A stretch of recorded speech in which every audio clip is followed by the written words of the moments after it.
En arrivant à la gare ce soir-là, elle avait donc passé tout un temps à parcourir les étalages du marchand de journaux.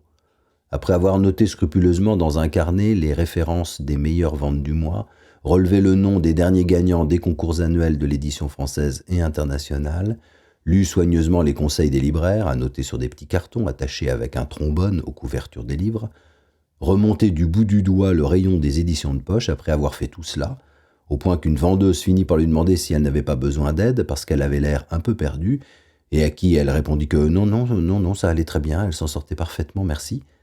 Elle s'était retrouvée à la tête d'une liste d'une trentaine d'ouvrages, 30 titres de romans et aucun critère précis pour faire une sélection. Elle était restée assise sur la chaise de la cuisine une partie de la soirée, fixant le carnet, tournant les pages. Oui, il fallait bien admettre, elle était un peu perdue. Elle en oublia presque de manger. Elle s'était fait rapidement un œuf au plat, accompagné d'une tartine de pain beurré coupée en lamelles. Un œuf à la coque au plat, comme disait son fils quand il était petit. Puis elle s'était mise à réexaminer la liste des livres.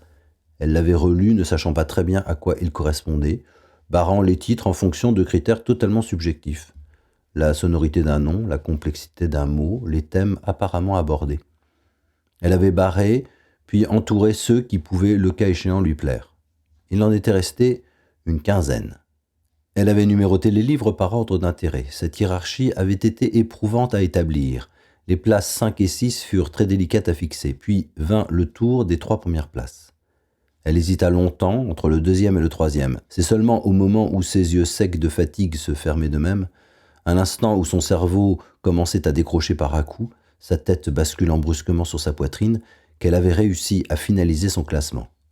Elle avait refermé alors son carnet et était allée directement se coucher. Le matin, quand elle avait relu sa liste, elle avait été un peu surprise, ne se souvenant que très vaguement de son choix, mais elle n'y avait rien changé.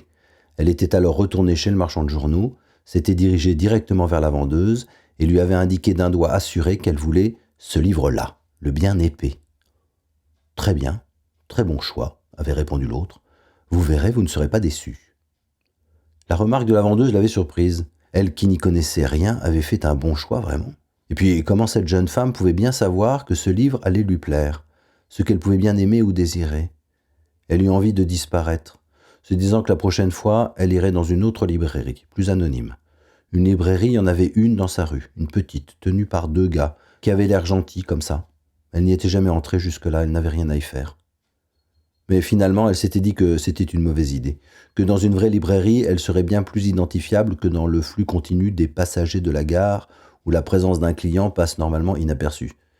Sauf bien sûr pour cette vendeuse qui semblait curieusement la connaître.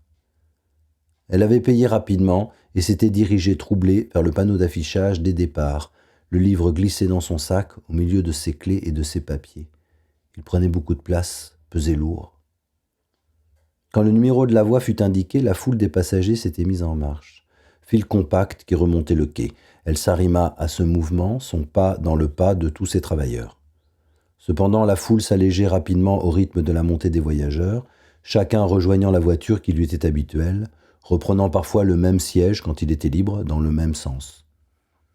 Elle s'était dit que désormais cela n'avait plus aucune importance, qu'elle pouvait bien s'asseoir n'importe où, sans que cela ait un impact sur sa lecture.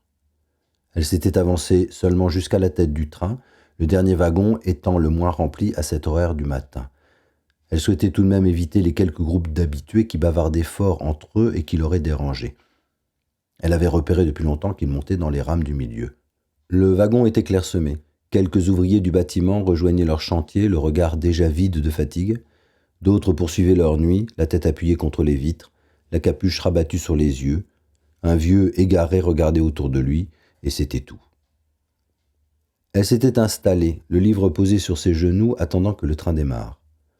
Au moment où les portes se refermèrent, elle avait ouvert le roman et avait débuté sa lecture.